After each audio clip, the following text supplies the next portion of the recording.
बेटे ये अप्लाई करने की अगर लास्ट डेट 10 फरवरी है ना, तो इनका पेपर आ जाता है जी 26 फरवरी को, इनका पेपर आ जाता है जी 5 मार्च को, ठीक है। तो ये पेपर्स के लिए तैयारी के लिए 1 महीना भी नहीं देते एफजीआई वाले। अगेन बताता चलो बेटे कि क्लोजिंग डेट के बाद जो है वो हार्डली आपके पास 20 to 30 डेज होते हैं इनकी तैयारी करने के लिए।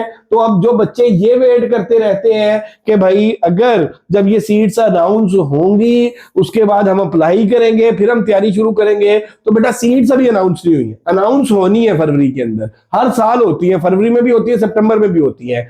अपनी तैयारी आप लोग स्टार्ट कर दें। तो सेकंड क्लास और ग्रेड सी बैचलर डिग्री और equivalent higher academic qualification from institution, qualification will be determined on closing date. अब मेरा बेटा इसके लिए सिर्फ आपकी मास्टर्स डिग्री जो है वो होनी जरूरी है, इसमें बीएड की कोई कंपल्शन नहीं होती।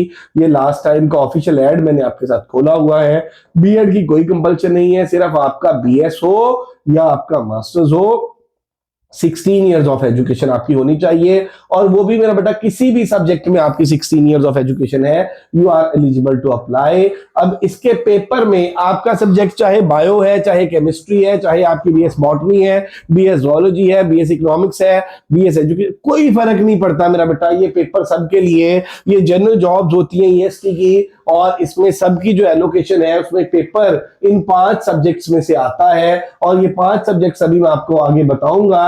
सबसे पहले तो देख रहे second class or C masters degree, second class or grade C. अगर आपके मेरे बेटा एनुअल सिस्टम में है तो सेकंड डिवीजन होनी चाहिए, ठीक है, ग्रेड सी होना चाहिए। आपका अगर सेमेस्टर सिस्टम में है तो फिर भी मेरा बेटा आपका grade C second class at least होनी चाहिए। 16 इयर्स ऑफ एजुकेशन, और इंग्लिश इसमें होती है, अब ये 5 सब्जेक्ट्स में से पेपर आता है, इंग्लिश 20%, पाक स्टडीज 20%, मैथ्स 20%, जनरल साइंस 20% और प्रोफेशनल यानी पेडागोजी 20%।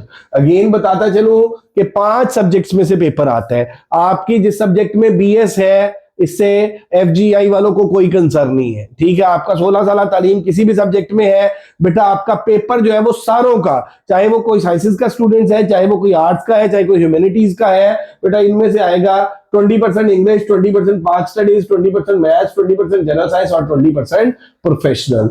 अब इसमें बेटे आप देखें कि बीएड की भी कोई कंपल्सन नहीं, सिर्फ 16 साल तालीम, और एज जो है वो 18 से 30 इयर्स है। और इसमें जो इंग्लिश का सिलेबस है ये हमने लास्ट टाइम भी अल्हम्दुलिल्लाह लास्ट ईयर फरवरी में भी हमने तैयारी कराई, और उसके बाद हमने सितंबर में भी तैयारी कराई। अल्हम्दुलिल्लाह हमारे स्टूडेंट्स जो है वो ना सिर्फ उन्होंने रिटन क्लियर किया, इंटरव्यू क्लियर किया, एलोकेशन हुई। तो ये मेरा बेटा इंग्लिश का जो है इसमें sentence phrase clause and there types verb and tenses, subject verb agreement, noun pronoun,